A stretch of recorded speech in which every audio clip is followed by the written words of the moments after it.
नमस्कार साथियों, मैं डॉक्टर दिनेश कुमार पांडे। साथियों, सामान्य हिंदी की परीक्षापयोगी विशिष्ट तथ्य के अंतर्गत वर्ण विचार में आज हम लोग तीसरा पार्ट लेकर चल रहे हैं। और आज के प्रमुख जो तथ्य हैं उनमें सबसे पहले हिंदी में उपक्षिप्त द्विगुण या द्विस्पृष्ट ध्वनियां हैं। तो हिंदी में उपक्षिप्त या द्विगुण व्यंजन या ध्वनियां जो हैं वो दो ध्वनियां हमारी कौन सी हैं? वे दो ध्वनियां टा वर्ग के दो वर्ण हैं, डा और ढा। इनके नीचे हम बिंदी लगाते हैं, एक गुण बढ़ाते हैं, इसलिए इसे हम द्विगुण ध्वनि के रूप में जानते हैं। और इनके उच्चारण में यानी इन ध्वनियों के उच्चारण करते समय इनके उच्चारण में जीभ पहले ऊपर उठकर मूर्धा का स्पर्श करती है। जो हमारी जिह्वा है तो वह जिह्वा पहले उठकर मूर्धा का स्पर्श करती है, मूर्धा का स्पर्श करती है और फिर झटके के साथ नीचे आती है। और दूसरी चीज ये, इसलिए इसे उत्क्षिप्त भी कहते हैं। और ये ध्वनियां संस्कृत में नहीं है, ये हिंदी में ध्वनियां प्रयुक्त होती हैं।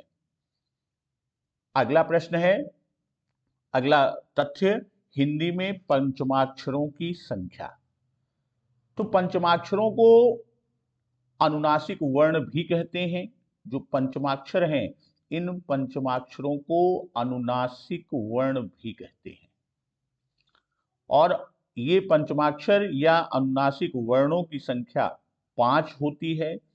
और ये पांचों वर्ण जो हमारे वर्गीय वर्ण हैं, जो वर्गीय व्यंजन हैं, उन वर्गीय व्यंजन के वर्गों की अंतिम ध्वनि, पांचवी ध्वनि जो होती है, वही हमारी पंचमाक्षर। जैसे हमारे 5 वर्ग हैं, का वर्ग, चा वर्ग, टा वर्ग,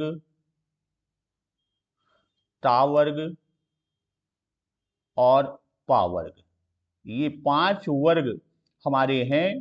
तो इनकी अंतिम ध्वनियां, जैसे का में का, ख, ग, घ, अंग, तो जो अंग है ये पंचमाक्षर में जाएगी। चा वर्ग में या आएगी, टा वर्ग में ण आएगा, और ता वर्ग में ना, और पा वर्ग में मा।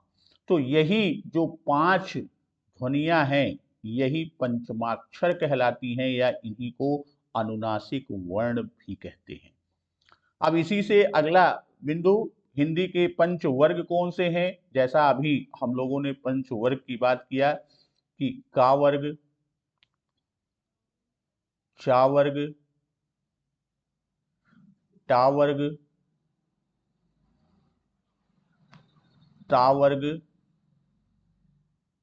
और पा वर्ग। ये 5 पंच वर्ग हैं हमारे।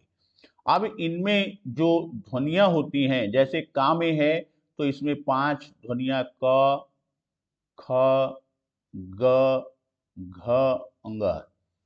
उसी तरह है चा वर्ग में च, छ, ज, झ, ञ। अब यहां देखिए, हर एक में नीचे जो रेफ हम लगा रहे हैं वो क्या है?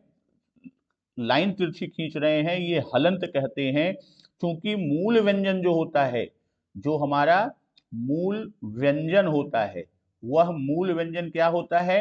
वह अर्ध रूप में होता है, अर्धाक्षर होता है। इसलिए सब में नीचे हलंत लगते हैं। उसी तरह टा वर्ग में ट, ठ, ड, ढ, ण। और ता वर्ग में त, थ, द, ध और न। पा वर्ग में पा, फ, ब, भ और म। अभी पूर्व के प्रश्न में हम लोग बिंदु में देखा था कि ये जो पांचों ध्वनियां यानी अंतिम ध्वनि वर्गीय वर्ण के होते हैं, वर्गों के, इन्हीं को हम पंचमाक्षर या अनुनासिक वर्ण भी कहते हैं।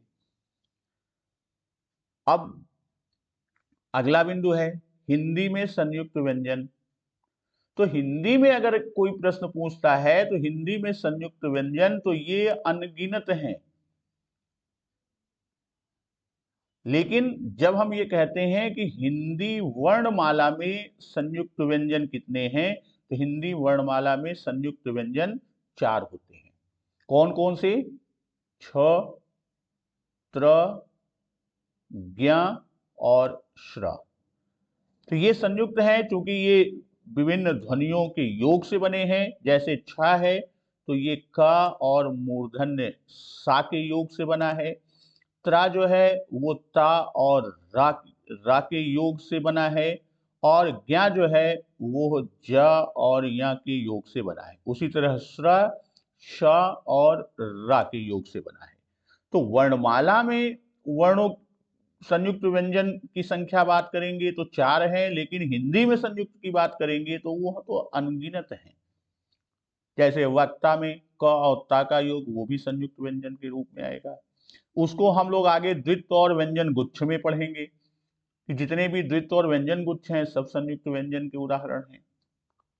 इस तरह अगले बिंदु पर हिंदी में अंतस्थ व्यंजन हैं।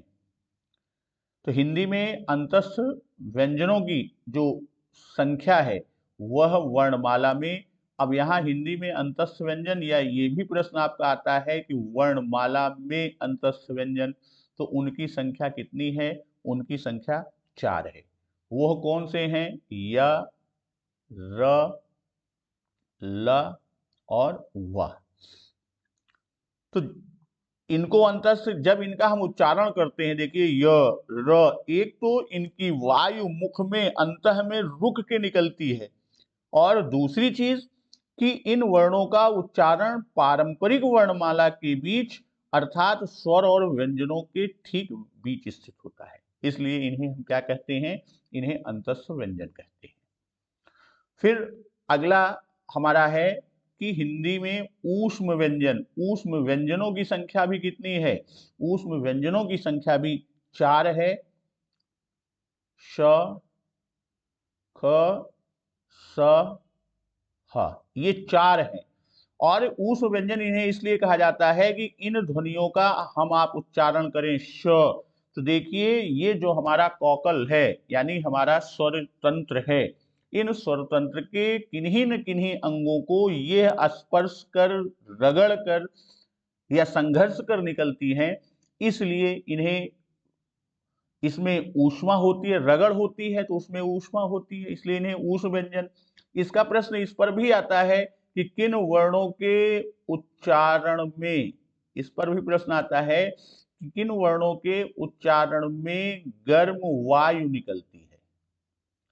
तो वो गर्म वायु किसमें? यही चारों जो हैं इन्हीं के उच्चारण में गर्म वायु निकलती है। हिंदी व्यंजनों में अर्ध स्वर की बात करते हैं। अर्ध स्वर वो उनकी संख्या 2 है और वो है या और वा। इनको अर्ध स्वर कहते हैं क्योंकि इनकी ध्वनि कभी स्वर तो कभी व्यंजन।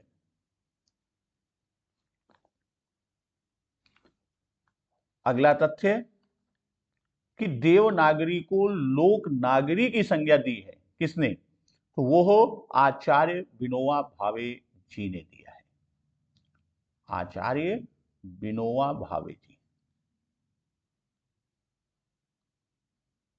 उसी तरह देवनागरी के प्रचार को राष्ट्रीय आंदोलन कहा है, तो यह तिलक जी ने कहा है। इसको किसने कहा है? तिलक जी। और लिपि का सर्वप्रथम उल्लेख मिलता है या लिपि का सर्वप्रथम उल्लेख है वह कहाँ है? लिपि का सर्वप्रथम उल्लेख अष्टाध्यायी में है। तो साथियों आज के लिए इतने ही तथ्य, फिर अगली वीडियो में नवीन तथ्यों के साथ हम आपसे मिलते हैं और हम लोग अपना इसी क्रम में अपनी तैयारी को जारी रखते हैं। तब तक नमस्कार, वंदे मातरम।